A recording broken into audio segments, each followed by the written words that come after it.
A big thanks to Square Enix for providing the review copy. Star Ocean: The Second Story was first released back in 1998 for PlayStation. As the title suggests, it is the second in the series, and from the outside looking in might seem like an unusual decision to do the whole HD 2D treatment on this one and not the first game. Now, the first game did release on Switch, but it was in its original form, and we reviewed it here on the channel and it was good, but having played through the sequel on Switch with its new stylings, I can honestly say this might be some of the most fun I've had with a Square Enix game since Final Fantasy VII, and I can definitely see why they chose this one to pour this much love and attention into. Is it time that you dipped your toes into this ocean and took your first departure in this second story? Well, my name's Mark Walker, welcome back to SwitchUp, now let's find out.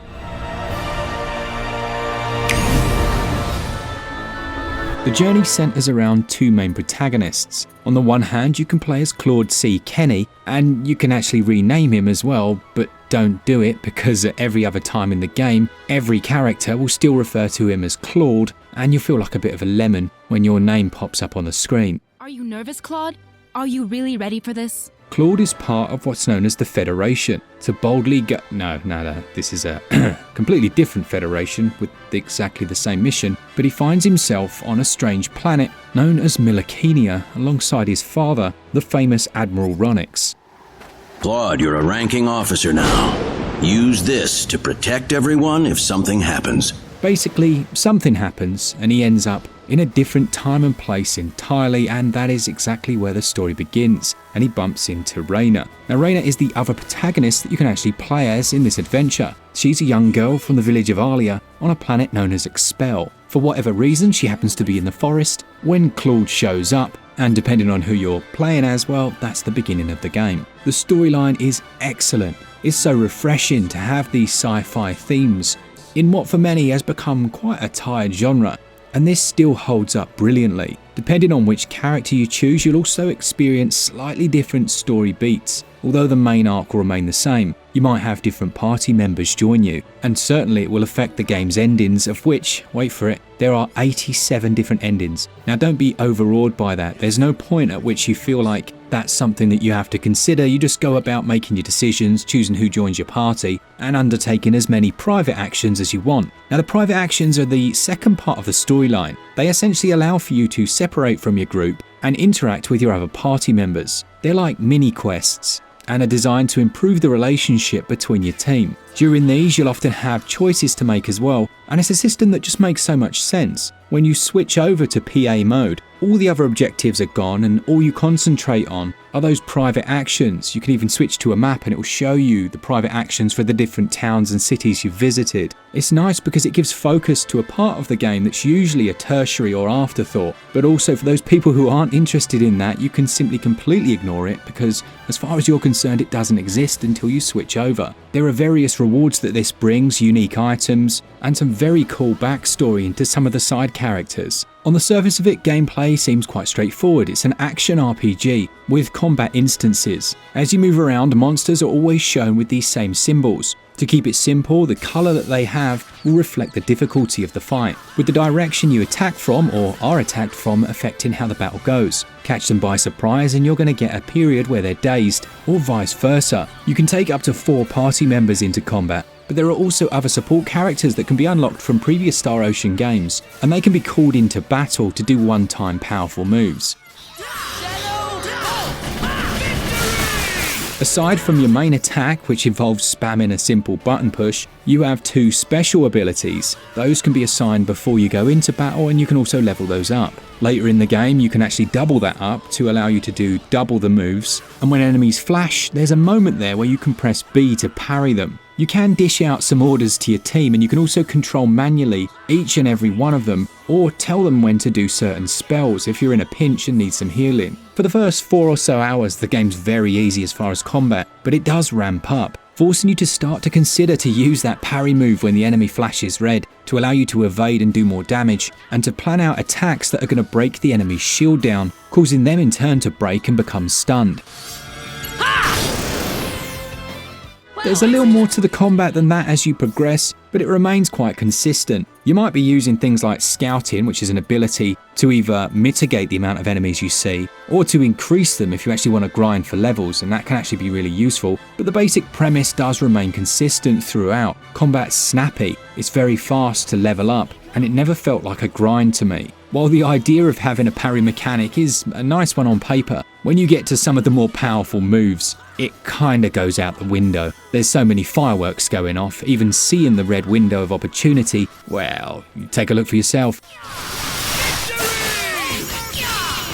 Now, if you're after an RPG that makes you feel powerful though, this is the one. But it does that whilst not being easy, which is a really difficult path to tread. You will have to use resurrection potions mid-battle. You'll have to pause the action and have a look at the health bars of your other team members, and then position yourself accordingly so that you can provide healing to them, while issuing a few orders to have them scatter and run out the way. You gain so many different party members with unique skills that I guess another important aspect is how they level up. Now, if they're unconscious, then they won't gain any experience. That's a big factor, but when your party's large enough, anyone who's not in combat will actually gain experience alongside anyone else, which can be very useful for leveling up those weaklings. And if things aren't to your liking, there are 3 different difficulty modes that you can move between, but honestly, the default medium mode was absolutely perfect for me. So outside of combat then, you've got a large world map to explore. Once you've visited a city, you can instantly fast travel back between them, an absolute blessing,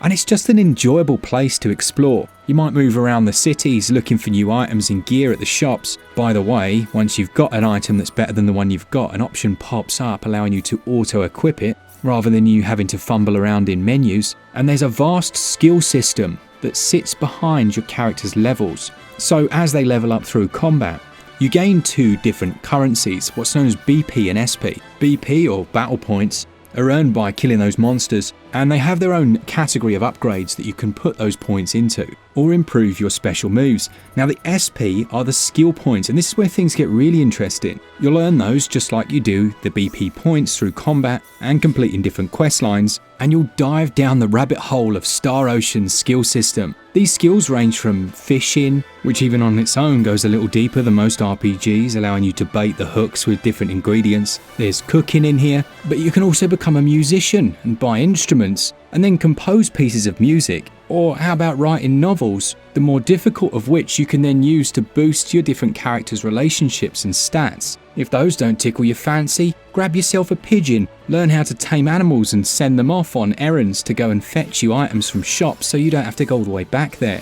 The skill system is absolutely brilliant, and I've only just touched the surface. What it does as you progress is the more skills that are innate between different characters, you start to unlock collaborative skills. Like the music one, for example, becomes composing, or the cooking, a master chef where you can combine multiple ingredients and make these really powerful mixtures for use in battles. It's the type of system I would have totally ignored 9 times out of 10 because it would have been handled so poorly, but it's great here and it makes a lot of sense. Now, aside from the main quest line, which obviously is indicated to the player at all times with an exclamation mark, there's also a guild house that features guild quests, and what's known as challenge missions, which will be happening passively in the background. And the rewards for these include FOL, which is the game's currency, loads of experience, unique items, weapons, and also unique characters that you can summon into battles. Now, I don't know what this says about me, but one of my most memorable moments from Final Fantasy VII was where Cloud gets, shall we say, dressed up without spoiling it.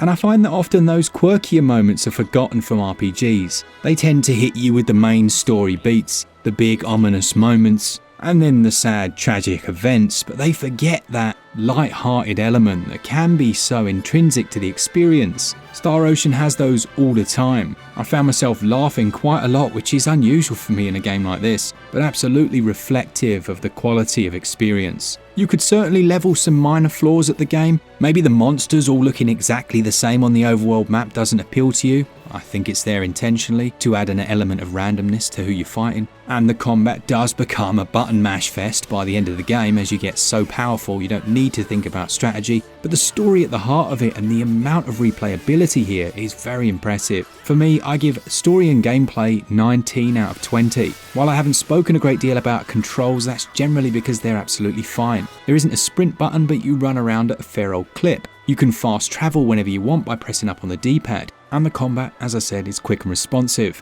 Controls also score 19 out of 20. While I think we're getting used to the 2D HD style that Square's producing, it still impresses each time I experience it. Here you've got a bright visual style, lots of variety between locations. In fact, some of those are quite stunning. And there's a system that emphasises the art style called unique spots, which are essentially beauty spots or sites of interest that you can visit, gain a bit of experience, and it shows off in a way. It's running at 30 frames per second in both docked and handheld modes, and while even aside from the artistic direction you will see some aliasing, let's be honest, it looks pretty damn good. Load times are absolutely fine. Some of the open world areas can be a little lifeless, there's not much out there, but battle effects also look quite good, although they can occlude your vision as they get more bombastic. The same consistent quality applies to the soundtrack, which allows you to switch between the original and this new symphonic version. By default, I will say the music is stupidly loud, so I turned that right down, and we also have voice acting in English and Japanese. Is Gamgee's weapon here yet? What's it to you?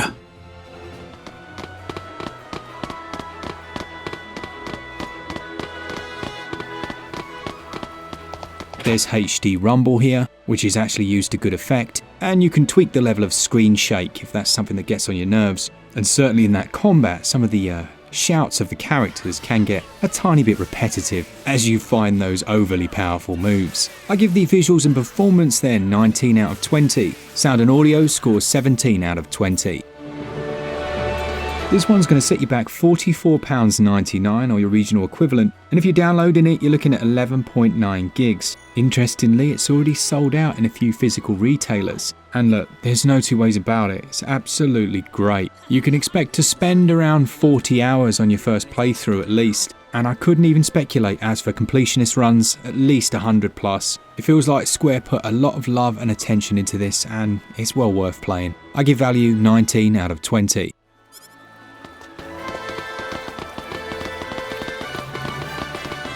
If you were at all concerned about this one, you needn't have been. It's absolutely brilliant. It's full of heart, it makes you laugh all the time, and it doesn't feel like it wastes your time like so many games do. There are a lot of intricate systems if you want to push that deep, and for those that like relationship building within your games, it's got that in spades. What a way to start the month. Star Ocean Second Story R gets a SwitchUp score of 93%.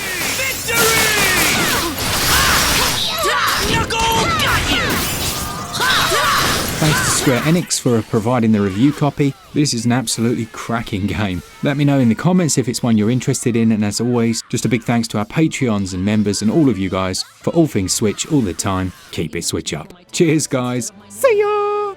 That's why I think this is a great chance for me.